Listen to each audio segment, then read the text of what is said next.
నమస్తే welcome to our channel. కూటమి ప్రభుత్వం అధికారంలోకి వచ్చినప్పటి నుంచి ఏపీ అంటే అమరావతి పోలవరం కిందకి అభివృద్ధి చేసుకుంటూ వెళ్తున్నారు. మరి ఈ నేపథ్యంలోనే కేంద్ర ప్రభుత్వం ఏకంగా 4,285 కోట్ల రూపాయలను అమరావతి నిర్మాణం కోసం విడుదల చేయడం జరిగింది. మరి అసలు ఈ నిధులతో ఏం చేయనున్నారు, అమరావతి 2029 వరకు పూర్తవుతుందా, ఇవన్నీ కూడా తెలుసుకునే ప్రయత్నం చేద్దాం. దీన్ని పూర్తిగా విశ్లేషించడానికి మనతో పాటుగా ఉన్నారు సీనియర్ జర్నలిస్ట్ సత్యమూర్తి గారు.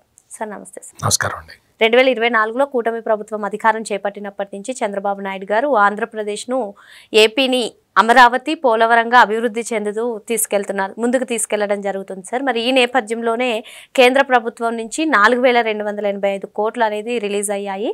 మరి అమరావతి నిర్మాణం ఎప్పటి వరకు పూర్తవుతుందంటారు? ఈ నిధులతో అసలు ఏవే పనులు చేయబోతున్నారు సార్?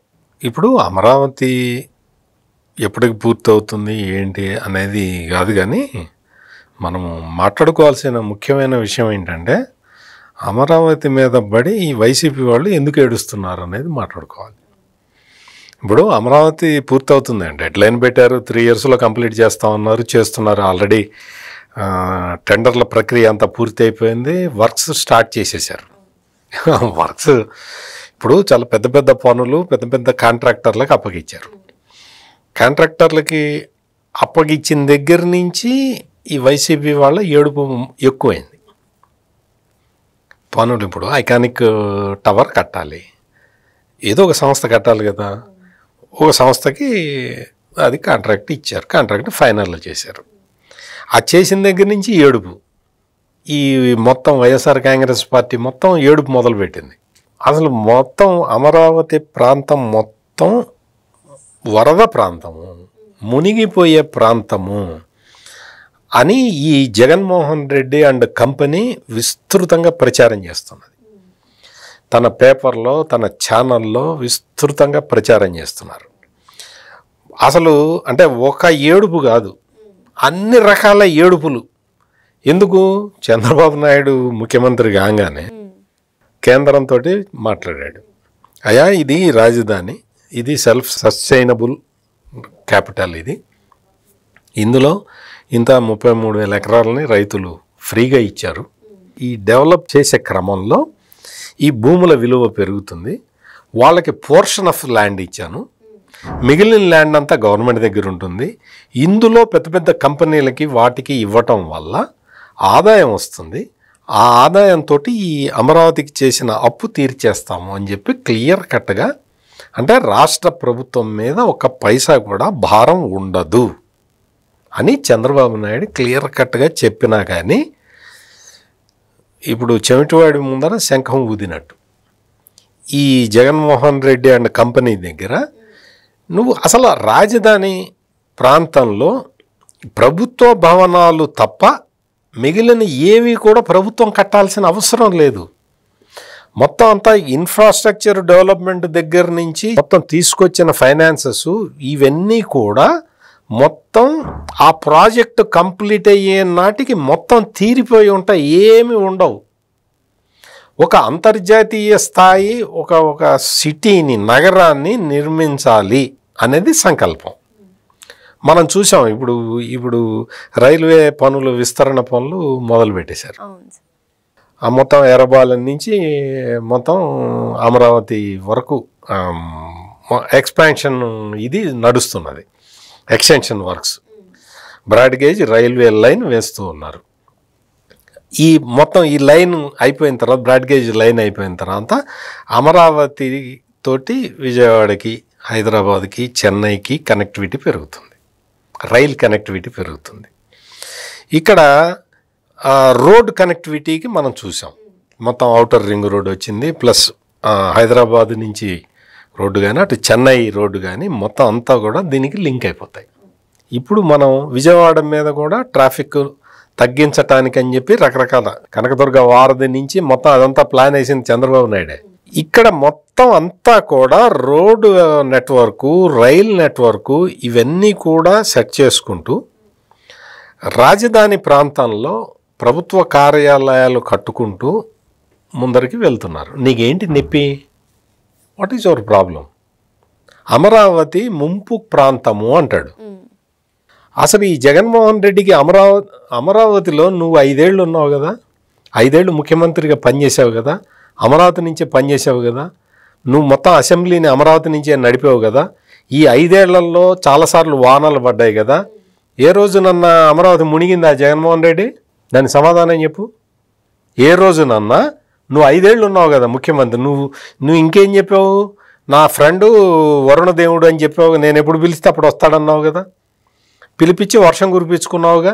మరి మునిగిందా అమరావతి? మరి 5 ఏళ్లలో మునగలేదు కదా, నువ్వు అక్కడి నుంచే పరిపాలించావు కదా.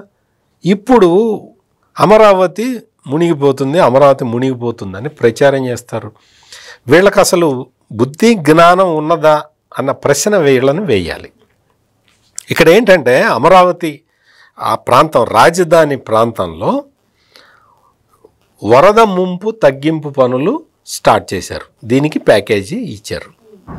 అది ఏంటి? ఈ వరద ముంపు తగ్గింపు పనులు చేపట్టారు కాబట్టి ఇది వరద ప్రాంతం అంటారు. ఇంతకన్నా అసలు బుర్ర తక్కువ వాళ్ళు ఈ ప్రపంచంలో ఉంటారా? వరద పనులు package 1, package 2, package 3, green buffer, pumping station, water treatment plant, water పంపిణీ కేంద్రాలు, ఇవన్నీ ఎందుకు పెడతారు? ఇక్కడ ఏం చేస్తున్నారు? ఇక్కడ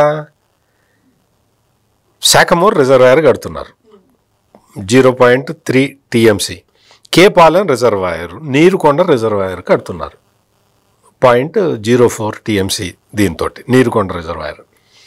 ఇవన్నీ ఎందుకు కడుతున్నారు? గుళ్ళకమ్మ వాగుని డైవర్ట్ చేయటానికి. అంటే డైవర్ట్ చేయటానికి ఎందుకు డైవర్ట్ చేయాలి? గుళ్ళకమ్మ వాగుతోటి ఇరిగేటెడ్ ల్యాండ్ డెవలప్ చేసుకోవటానికి. గుళ్ళకమ్మ వాగు ఫ్లడ్ కొడితే మొత్తం అంతా లేచిపోతుంది. అదే దానికోసం కాదు ఇది చేసేది. గుళ్ళకమ్మ వాగు నా చిన్నప్పుడు మొత్తం గుళ్ళకమ్మ వాగు ఫ్లడ్ వచ్చింది అంటే మొత్తం వాషౌట్ అయిపోతుంది. అటువంటి పరిస్థితుల్లో అటువంటి వాటర్ని, అట్లా ఫ్లాష్ ఫ్లడ్ వచ్చే వాటర్ని కూడా అగ్రికల్చర్కి మళ్ళించాలి అని ఈ పనులన్నీ చేస్తున్నారు. అంతేగాని అమరావతి మునుగుతుందని కాదు. ఈ మట్టి బుర్రలకి ఏం చెప్పాలి, ఎట్లా చెప్పాలో అర్థం కావట్లా. నీకు కృష్ణా నది ఒడ్డున ఉన్నది అమరావతి. కృష్ణా నది ఒడ్డున ఉన్నది. కృష్ణా నది ఒడ్డున ఎందుకు పెట్టారు అంటే భవిష్యత్ అవసరాలకి ఒక 30-40 సంవత్సరాల తర్వాత డ్రింకింగ్ వాటరు ఎక్కడి నుంచి తేవాలి, ఎక్కడి నుంచి తీసుకురావాలి డ్రింకింగ్ వాటరు? ఇప్పుడు ఉదాహరణకి హైదరాబాద్ ఉన్నది. హైదరాబాద్కి హిమాయత్ సాగర్, ఉస్మాన్ సాగర్ అని 2 జలాశయాలు ఉన్నాయి ప్రకృతి సహజంగా. వాటిలోకి నీళ్ళు వస్తే అవి పంపు తిప్పితే హైదరాబాద్ మొత్తం వస్తాయి. అంటే గ్రావిటేషన్ తోటి వస్తాయి.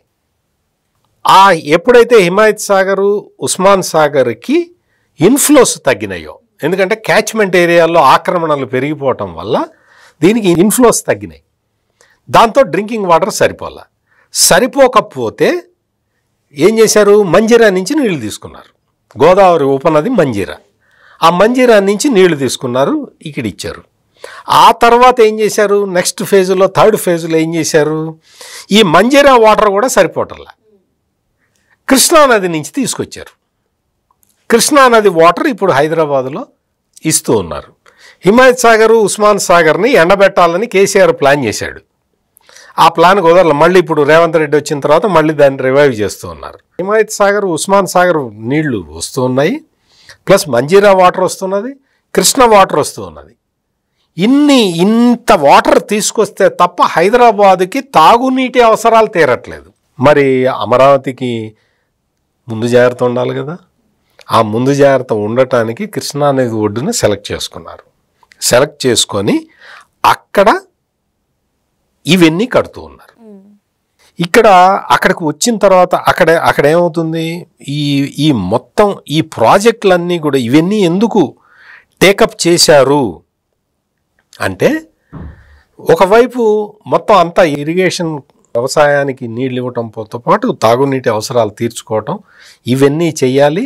ఇంకోవైపు కృష్ణా నదిని వాడుకోవాలి. ఇటువంటి కార్యక్రమాలన్నీ పెట్టి రిజర్వాయర్లు కడుతున్నారు. రిజర్వాయర్లు ఎందుకు కట్టాలి? రిజర్వాయర్లు ఎందుకు కడతారు?